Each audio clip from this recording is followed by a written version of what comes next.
Now I want to show you the other place in the Qur'an where dahr is used, and this is really important. Who was the Meccan Qur'an talking to? You know? Mushrikeen. People who worship many idols. But there was a small minority of atheists in Mecca too. They were not a large number, they were a small minority, but they were there.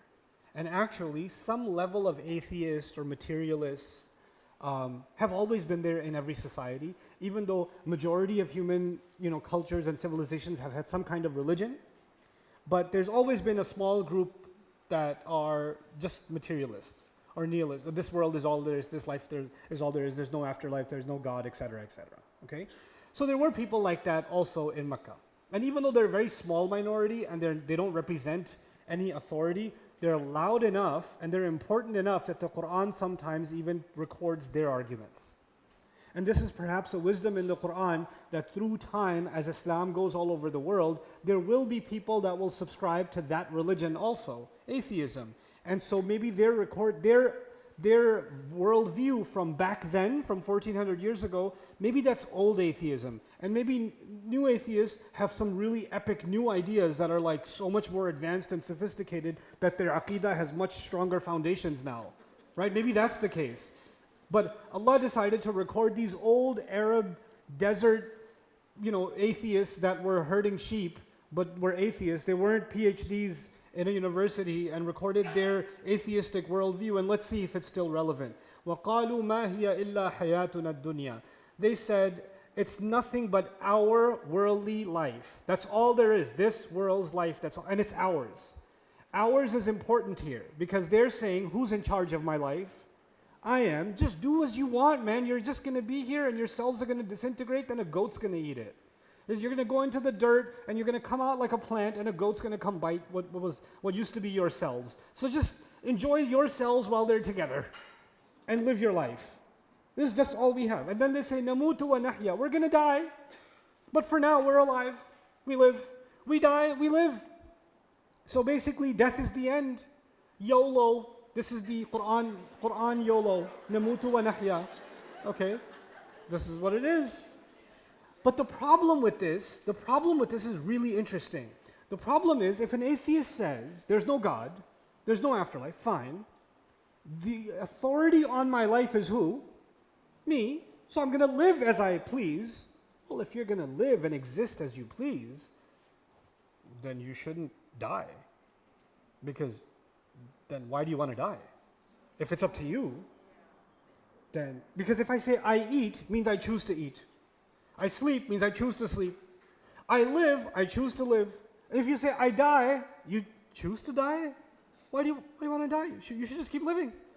So they're like, wait, we got to answer that question. Because life is up to me. Who's death up to?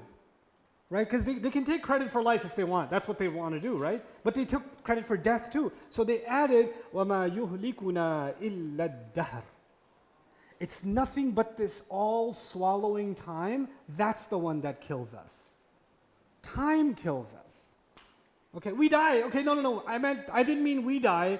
I mean that time kills us. This all-encompassing thing. If it wasn't for time, then we wouldn't die. وَمَا لَهُمْ بِهِ مِنْ عِلْمٍ. And they have no knowledge of how time works. Allah says they have no knowledge of it. Like they're talking about time as if they know what time is. They don't know what it is. And we're only beginning to grasp even just at the straws of what this thing is, this time is. In a famous hadith, Allah attributes time to Himself. لَا تَسُبُّ الدَّهْرَ فَإِنَّ اللَّهَ هُوَ الدَّهْرَ. Don't curse time. Allah Himself is time.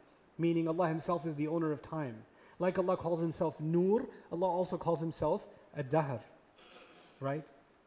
And so, وَإِنْهُمْ إِلَّا يَظُنُّونَ. They do nothing but make assumptions. Now, what I want you to understand about this, based on the atheistic view of time and all of it, the universe is so big, we're nothing.